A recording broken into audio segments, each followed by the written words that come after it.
Beleza, vamos falar da Unreal Engine 5? Recentemente teve um evento na Unreal Festival. onde alguns desenvolvedores mostraram suas tecnologias, mas algo em especial me chamou mais a atenção do que o restante. Algumas empresas grandes, como a CD Projekt Red, que fez os jogos da franquia The Witcher e agora usa a Unreal Engine 5, mostraram a seguinte tag na tela: Stutter Struggle. Vamos nos aprofundar no que isso representa e como isso dá um spoiler de um futuro sombrio na performance de boa parte dos jogos que vão sair nessa geração. Então bora? Unreal Engine é a atual engine mais usada de todas. Foi utilizada em muitos jogos, criada pela dona Epico Gomes. Isso mesmo, a senhora Fortnite. Mas lá atrás, quando ela fazia um Unreal Tournament, e depois chamando muita atenção com Gears of War no Xbox 360, a Unreal já foi usada para ajudar em um monte de games, ou totalmente em um monte de games também, como Resident Evil 4, DMC Devil May Cry, Street Fighter V, o Tekken 7 e 8, a trilogia BioShock, Shadow of the Colossus Remake, Demon's Souls Remake, Hellblade 1 e 2, os novos Star Wars Jedi, franquia Batman Arkham, Stray, Final Fantasy VII Remake e Rebirth, e até jogo brasileiro, Ufobia. Se você jogou algum desses jogos, deve ter percebido que todos eles estiveram envolvidos em pelo menos uma polêmica relacionada à sua performance, de burburinhos pequenos a grandes. Mas o que aquele hashtag StutterStruggle se trata? Essa tag significa luta contra a gagueira, não com pessoas que têm gagueira, mas contra o travamento nos jogos. A CD Projekt Red notou que a Unreal Engine dava travamentos e não foi só ela. Os desenvolvedores da Creative Assembly, do Alien Isolation, também notaram isso e estavam tentando achar soluções para esses travamentos. Eles ocorrem sempre que um mundo macio está na tela e você se mexe, criando mais especificamente frame spikes, que é quando um frame sobe e desce fazendo uma linha de frame time parecer um serrote. O travamento maior, o stutter, pode acontecer sempre que você mostra algo novo na tela, seja um cenário ou coisas básicas pelo cenário, como um poder que você nunca usou, ou uma caixa que você nunca quebrou, e por aí vai. Nas novas versões da Unreal Engine existe uma coisa chamada Blueprint, que é um método de programação visual.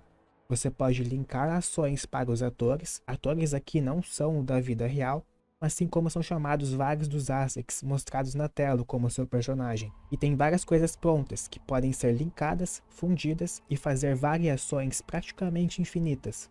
Ele pode ser simples desde faça X coisa quando Y coisa acontecer, ou pode ser complexo assim. Eu tenho um método mais fácil ainda de explicar isso. Imagina que The Sims é o equivalente a damas, e o Blueprint é o The Sims no nível de complexibilidade do xadrez. Você pode quase brincar de fazer seus jogos. E no lugar do The Sims ser damas, pode ser usado também Roblox, Minecraft, Dreams, tanto faz, o resultado seria o mesmo. Uma versão difícil de um criador de jogos mais fácil. Soou meio estranho essa última frase, mas é isso mesmo. Se você é um dev de Blueprint, talvez você até fique bravo comigo por esse resumo. Mas calma, aqui a gente trata vocês como gente normal. Brincadeira, tá? E o evento? Com vários desenvolvedores respeitados da indústria, foi um grande não use Blueprint. Eles praticamente disseram que é meio inútil e vai fazer travar tudo. Mas por quê? Bom, se você infelizmente já tentou programar algo na Unreal Engine 5 como eu, você sabe que essa simplificação de programação usada nas Blueprints é meio que só um caminho mais fácil para programar algo do ponto de vista do desenvolvedor, porque para a engine não é. Como é algo mais automatizado, o Blueprint é um pouco mais genérico, exageradamente aumenta o tamanho de uma programação para ter um resultado que seria bem mais fácil para a engine só ler esse programado em C++. Inclusive, C++ seria a segunda solução não Blueprint para programar algo na Unreal. Só que programação mais complexa em C++ não é nada amigável, principalmente para desenvolvedores pequenos e quem está começando agora.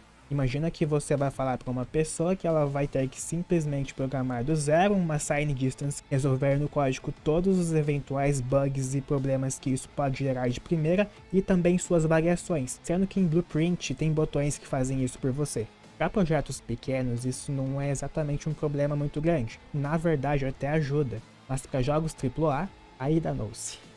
Falar que Blueprint é inútil é um exagero. Dá para usar ela ainda em projetos menores, ou misturar ela com códigos em C++, e sim, dá para usar os dois, mas só para você ter uma ideia do peso, aqui está um comparativo de como são as 3 variações de programação da Unreal.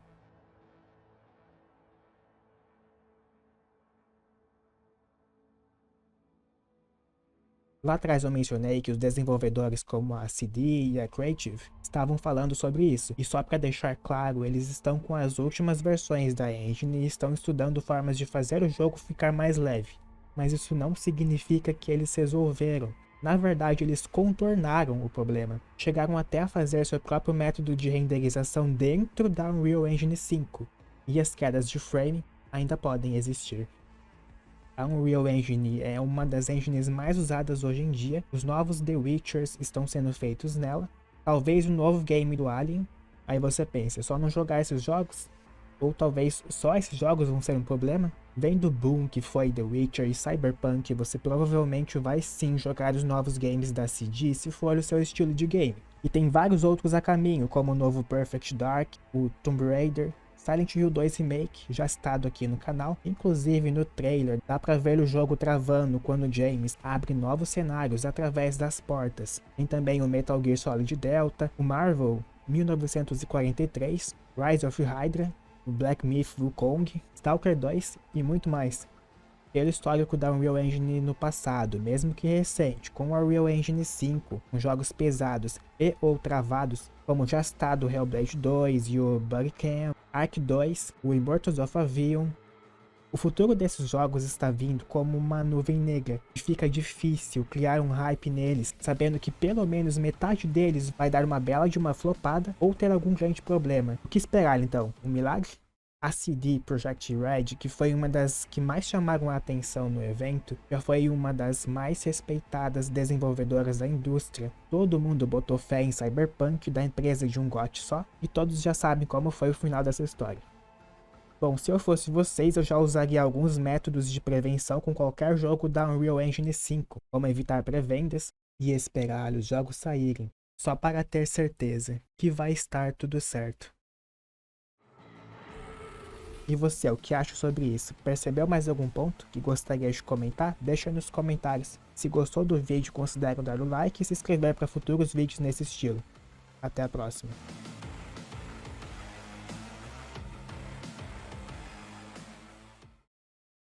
O Marvel 1943, Rise of Hydra, Rise of Hydra, Hydra.